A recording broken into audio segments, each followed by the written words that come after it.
It was a night unlike any other, the kind that sends shivers down your spine just thinking about it. I was home alone, the silence of the house amplifying every little sound. My parents had gone to visit some relatives, leaving me, a 17-year-old, in charge of the house. I wasn't new to being alone, but that night felt different. The day had been uneventful, filled with the usual routine of a teenager on summer break. As dusk fell, I made myself dinner, watched some TV, and then decided to hit the bed early. My room, a cozy space on the second floor, always felt like a safe haven. However, that night, as I lay in bed, a strange unease crept over me. It started with the feeling of being watched. I shrugged it off as a figment of my imagination, but the sensation persisted. I tried to distract myself by scrolling through my phone, but the unease grew into a cold dread. I decided to get up and check the house, just to ease my mind. As I moved through the dimly lit rooms, I noticed nothing out of place. Yet, the feeling of being watched intensified. I decided to double-check the doors and windows, ensuring they were all locked. Satisfied, I returned to my room. That's when I heard it, a faint scratching sound coming from the attic above. Our attic was rarely used, mostly for storing old things.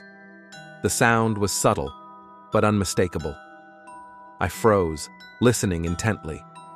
It stopped as suddenly as it had started. My heart raced, and 1,000 thoughts ran through my mind. Could it be an animal? Or worse, an intruder? I mustered the courage to investigate. Grabbing a flashlight, I slowly made my way to the attic. The house seemed to groan under my steps, the creaking of the old wooden stairs sounding louder in the dead of night. As I reached the attic door, the scratching resumed, more frantic this time. I hesitated, my hand on the doorknob, sweat beading on my forehead. Taking a deep breath, I opened the door. The attic was as I remembered it, cluttered and dusty. The beam from my flashlight cut through the darkness, revealing nothing out of the ordinary. Then, the scratching stopped, and an eerie silence filled the space.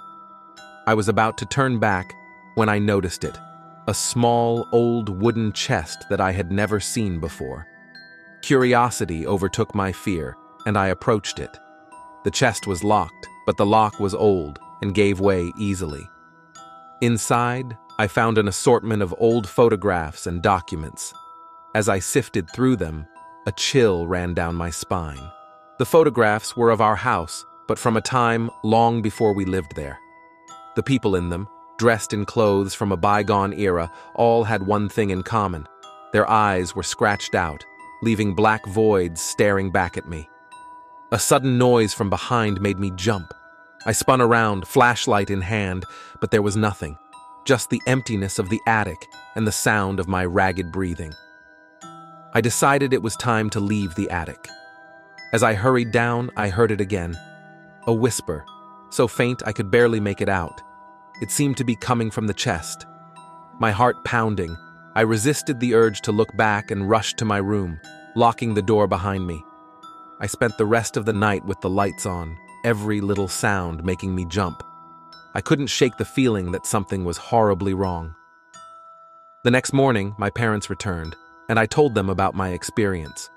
We went to the attic together, but the chest was gone. It was as if it had never been there.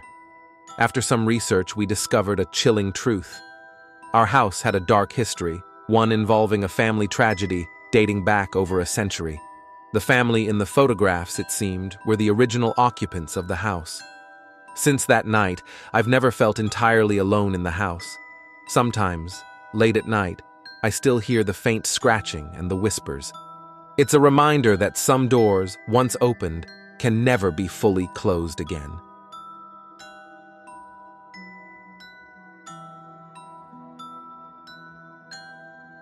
I was 16 when my parents decided to visit my aunt in another state, leaving me home alone for the weekend. It was an exciting prospect at first, the freedom and thrill of having the house to myself. Our home, a 2-story building with an attic, had always felt cozy, nestled in a quiet suburb. But that weekend, it transformed into something else. Friday night was uneventful. I spent it playing video games and watching movies.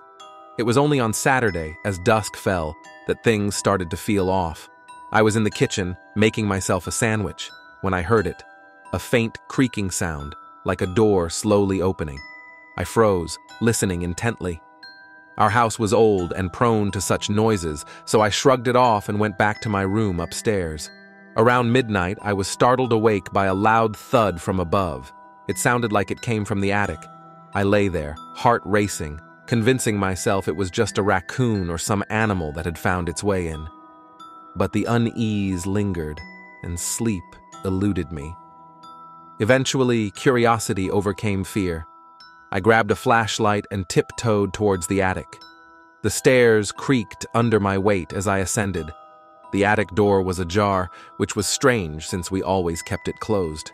I pushed it open, the hinges groaning in protest.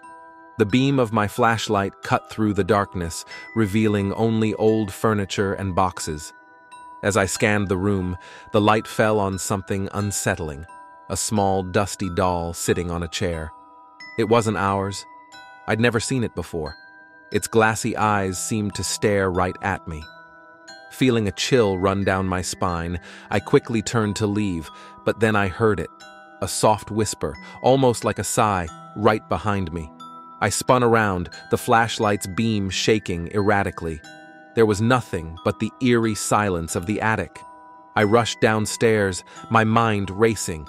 I tried to convince myself it was just my imagination, the product of being alone in a big, empty house. But the sense of being watched, of not being alone, grew stronger. I double-checked all the doors and windows, ensuring they were locked, and tried to calm down in the living room. The TV was a welcome distraction until it suddenly turned off by itself. I stared at the blank screen, a cold dread settling in my stomach. Then, the room temperature dropped, the air growing inexplicably cold. I could see my breath as I called out, asking if anyone was there.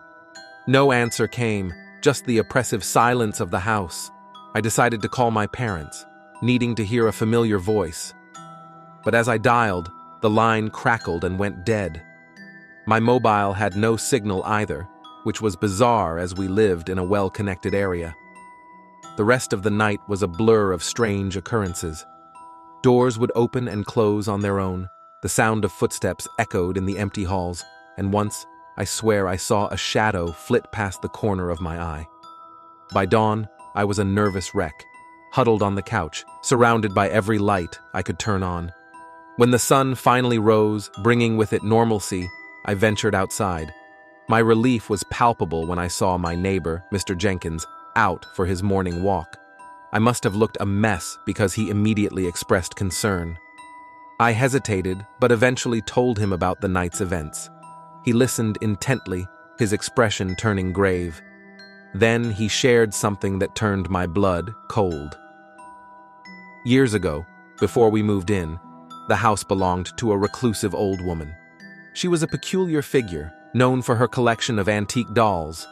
One day, she simply vanished, leaving everything behind. No one knew what happened to her, and the house remained empty until we bought it. I couldn't process it all. It felt surreal, yet the fear I experienced was undeniable. When my parents returned, I insisted on staying with my aunt for a while. They were perplexed, but agreed after seeing my distressed state. Years have passed since that night, but the memories linger like shadows in the corner of my mind. I don't know what to believe. Was it just an overactive imagination, or something more sinister? One thing I know for sure: I never stayed alone in that house again.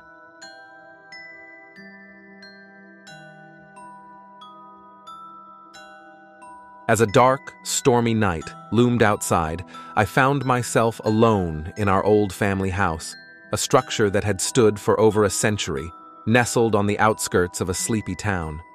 My parents were away on a trip, and I, a young man of 18, relished the idea of having the house to myself. Little did I know, this night would etch an indelible mark on my memory, a tale of terror and suspense that would haunt me for years to come. The evening started off uneventfully. I made myself dinner, watched some TV, and eventually decided to retire to my room upstairs. The house, with its creaking floors and groaning walls, had always had a character of its own, but that night, it seemed to whisper with an eerie, unseen presence. As the clock struck midnight, a sudden, loud bang from downstairs jolted me awake. My heart pounded as I sat up, straining my ears to listen. Perhaps it was just the wind, I reasoned, or a branch hitting the window. But then, another sound. A distinct, slow creaking like footsteps on the old wooden floor. My mind raced with fear. We lived in a secluded area. The possibility of a break-in was rare, but not impossible. I crept out of bed, my feet cold against the wooden floor, and slowly made my way to the door. The house was dark, save for the lightning that occasionally illuminated the rooms in eerie flashes. I decided to investigate, gripping a baseball bat for protection. As I descended the stairs, the sound of the creaking seemed to move, as if someone, or something, was pacing in the living room. My heart was in my throat as I reached the last step and peered around the corner. The room was empty. The furniture was just as we had left it, the windows closed and locked. A sense of relief washed over me, but it was short-lived. That's when I noticed it. The basement door, which we always kept locked, was ajar. A cold shiver ran down my spine. I had always avoided the basement, a dank, musty place that set my nerves on edge. But now, a growing sense of dread compelled me to investigate. I approached the door. The bat raised, ready for anything. As I opened the door, the musty smell of the basement wafted up. I flicked on the light switch, but no light came. The bulb must have been out.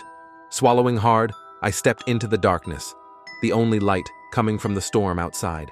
The basement was cluttered with old furniture and boxes. I cautiously moved forward, my senses heightened to every sound. That's when I heard it. A soft, muffled sobbing coming from the far corner of the basement. My blood ran cold. Was someone there? An intruder or something else? I moved closer, the bat trembling in my hand. The sobbing grew louder, more desperate. And then, in a flash of lightning, I saw it. A figure huddled in the corner, its back to me. "Who are you?" I stammered, my voice barely a whisper. The figure slowly turned, and my heart nearly stopped. It wasn't a person. It was something else, something I couldn't quite comprehend. Its eyes were hollow, its skin pale and translucent. It looked at me, and in that moment, I felt a terror like never before. I stumbled back, dropping the bat, my mind screaming to run. But as I turned, the lights flickered on, blinding me momentarily. When my vision cleared, the figure was gone. The basement was empty, as if nothing had ever been there. Trembling, I ran upstairs, locked myself in my room, and waited for morning. When the sun rose, I searched the house, but found no sign of forced entry, no sign of the figure from the basement. It was as if the night's horrors had been a bad dream. But I knew what I had seen and felt. The house, with its hidden secrets and unspoken history, had shown me a glimpse of something beyond my understanding. From that night on, I was never truly alone in that old house again, always aware of the unseen eyes watching, waiting in the shadows. The experience left me with an unshakable feeling of dread, a reminder that some mysteries are better left undiscovered.